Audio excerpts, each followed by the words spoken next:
Jimmy, I have never opened up an interview like this, but I just want to say it isn't so. Say it is not so. Jimmy Nicholas portrays Chief Hawkins on Chicago Fire, and we had to say goodbye last week. I mean, what a week. What a week, Jimmy. Yeah, you're telling me my phone is a war zone. Just like messages, it was very unexpected. I think some of the very astute Sherlock Holmes-esque fans that we have had kind of figured it out that it was me, but for a lot of people it was a massive shock. Obviously so sad. I was sad, so sad watching it. My family scarred for life. Both Would my you always parents. be a part of the Chicago Fire family? I am, which I'm very grateful for. Let's talk a little bit about watching the episode because obviously you had to keep that part a secret, while filming until it was airing. Did people wait till the end of the episode, or once they started seeing the bricks fall down, were they texting you and DMing you and calling you?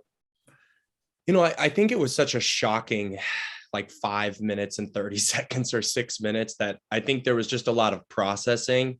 And as is the case now, and I think this is what makes the One Chicago universe so cool, is that it's appointment viewing, right? There are so many people watching live, but then there are so many people that catch up around the world at different points throughout the week. So I've also just been watching people experience that trauma for days now, where it's like someone watched it last night for the first time or two, and for some people it's been spoiled, but it's a very traumatic thing. So as soon as they finish the episode, I get a comment or I get a message, or my friends and family call me. So I have gotten a lot of that, and mainly just to make sure that I'm okay. I think it was for people who know me personally as well, they were just like, Jimmy's dead.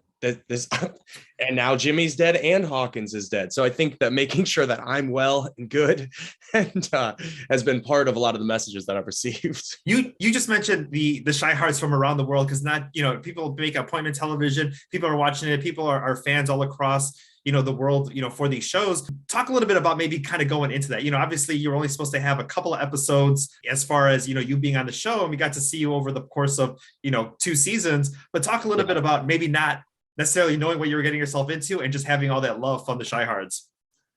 Yeah, I mean, it's been really special. I feel extremely blessed, and specifically I'm really cool. I'm really into people that are passionate about things. I'm passionate about a lot of things in my life. I'm passionate about fitness. I'm passionate about theater, passionate about film and TV.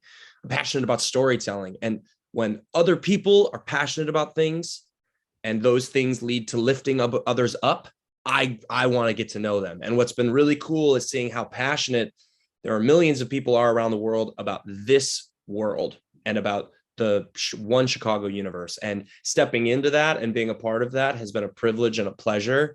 And feeling that love from everybody and getting to experience that was really special. And I'm just grateful. I'm grateful. I'm grateful that they let me play a small part in that story. So I, as a teenager and through college, worked at the Pickwick movie theater. So that is a significant part of my life. And that was, a significant part for Chief Hawkins as well, too. Talk a little bit about filming in that iconic movie theater. Yeah, I mean, it's a beautiful, beautiful venue. It's obviously used to be used for theater, retrofitted for movies. It's one of those places that if ever there was a notification on my phone that was like, this place is going to shut down unless they raise $100,000, I would rally everyone and be like, we must raise $100,000. So I will happily now be the spokesperson for the Pickwick, considering my grave is now there. And if anything, if the Pickwick never needs anything, Jimmy Nicholas will be the spokesperson.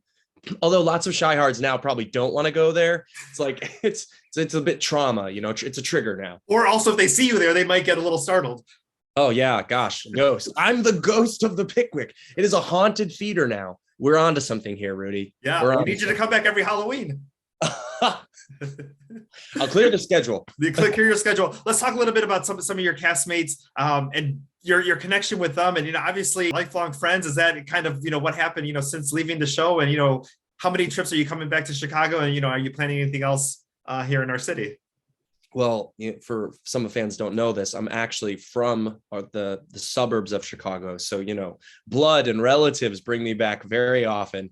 No, I mean, I'm very, very close to the cast. They're some of my closest friends. And I think when you do theater, a lot. You get used to the contracts ending, TV shows run for a long time sometimes, but contracts for theater last 3 months, 6 months, a year if you're lucky. So you're used to dying the little death, pun intended, I guess, of that thing ending and moving forward and being like, let's stay in touch. Let's keep this connection that we had. So I've flexed that muscle a lot in my life of being like fully invested on where I'm at with the people that I'm at, and then bringing those relationships as we move forward. And I think one of the things that you've already said, because I was only supposed to be on the show for 2 or 3 episodes, I really had a point of view of just enjoying every minute, because I never knew when an episode was my last. So I'd always tell Hanako, like, hey, this one could be our last. Let's enjoy it each and every time. And, obviously over the summer, I figured out when my last one would be, and then that actually had meaning to it. But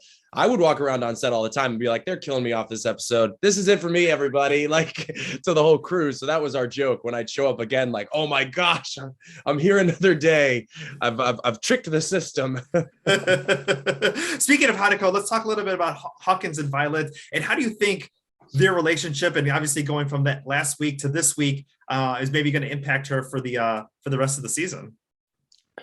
Well, I will say this. I think that Hanako has a wonderful track ahead of her of what she has to do, because I think Violet, obviously, I mean, it's such a traumatic thing that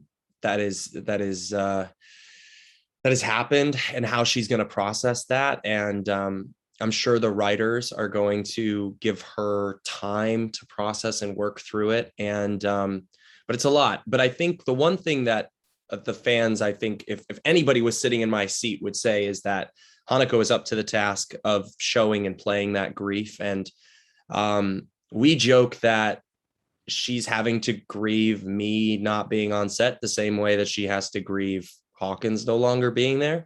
And I think that's an interesting parallel, because like we spend a ton of time together and now we don't. And that can be something that is easy to personalize into the work. And so sometimes I'm like, I should probably let her have room. She's probably having to grieve that I'm not there. So if I'm constantly like, hey girl, what's up? Happy Tuesday. She's like, I have to pretend you're dead today. Can you not text me? Sometimes I'm giving her space. Which is probably such an odd text to go ahead and send. And then final thing I want to say, not only am I a fan of yours of watching you on TV, but also I've taken your classes at Barry's. Lot of people taking those classes there. Are you still going to be coming to Chicago to come instruct? Oh, absolutely. I mean, I love fitness. I joke that I do it for free. And I would teach for free. It's for me. Like, you came into class and that's great. I literally would teach it for free. I would teach it on the corner. Don't care. I love teaching fitness. I love helping people take control of their bodies and reclaim their physical health. So yes, I will be in Chicago teaching. I love the clients there for Barry's in Chicago and for Soul Cycle in Chicago as well. So I'll definitely be teaching. And you are a gentleman and a scholar for taking. That is not an easy class. So you had a great playlist. You had great motivation. There was a ton of people in there giving it, 155% of their, of their energy. So like, it was such a great environment to be in. Yeah, absolutely. This was way too short, Rudy. You should have gone. I'm a talker. I'm sorry I took so long answering these questions. No, next time we'll go an hour. Okay. Clear lunch. I'm clearing lunch. Yeah, let's definitely catch up again sometime soon. Absolutely. And I'll see you in class. Yes, and I'll hold you to that. Thank you, Jimmy. Thank you so much for your time today. Absolutely.